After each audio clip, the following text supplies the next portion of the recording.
Hasil screening kesehatan jiwa yang dilakukan oleh Kementerian Kesehatan menunjukkan sebanyak 2.716 calon dokter spesialis atau peserta program pendidikan dokter spesialis Indonesia mengalami gejala depresi.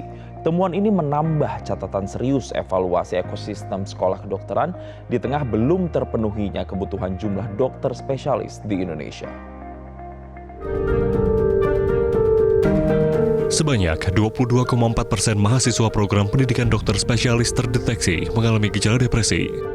Sekitar 3% di antaranya bahkan mengaku merasa lebih baik mengakhiri hidup atau ingin melukai diri sendiri dengan cara apapun. Hal ini disebutkan pada data Kementerian Kesehatan berdasarkan hasil penapisan atau screening kesehatan jiwa program pendidikan dokter spesialis atau PPDS di 28 rumah sakit vertikal pada 21, 22, dan 24 Maret 2024. Dari hasil screening ini, ditemukan sebanyak 22,4% PPDS mengalami gejala depresi.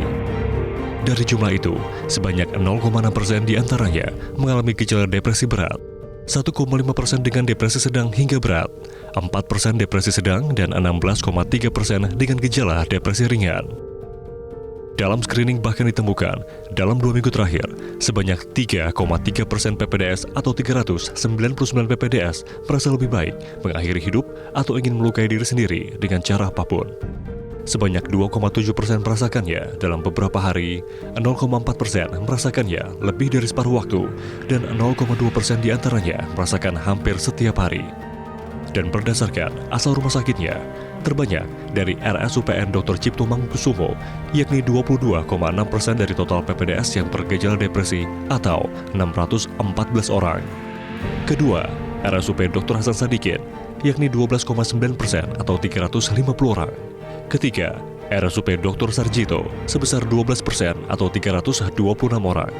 Keempat dan kelima diisi oleh RSUP Profesor Dr. IGNG Ngurah dan RSUP Dr. Wahidin Sudiro Husodo. Beragam tantangan harus dihadapi calon dokter spesialis, terutama saat menjalani program pendidikan. Bahkan tak jarang, ada yang sampai keluar dan tak ingin lagi menjadi residen lantaran menjadi korban perundungan.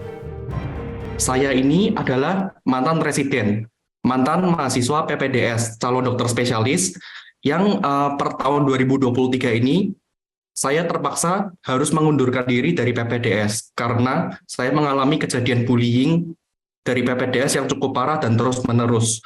Mohon izin untuk lanjut sedikit cerita tentang pengalaman saya mengenai PPDS. Saya paham kalau memang prodi PPDS yang saya tuju saat awal mendaftar itu memang punya kultur pendidikan yang keras. Tapi setelah saya masuk di PPDS, ternyata kulturnya tuh jauh lebih keras dari yang saya bayangkan. Bahkan menurut saya banyak sekali kultur PPDS yang menurut saya di luar batas kewajaran. Temuan ini menambah catatan serius evaluasi ekosistem sekolah kedokteran di tengah belum terpenuhinya kebutuhan jumlah dokter spesialis di Indonesia. Tim Liputan Metro TV. Jelajahi cara baru mendapatkan informasi. Download Metro TV Extend sekarang.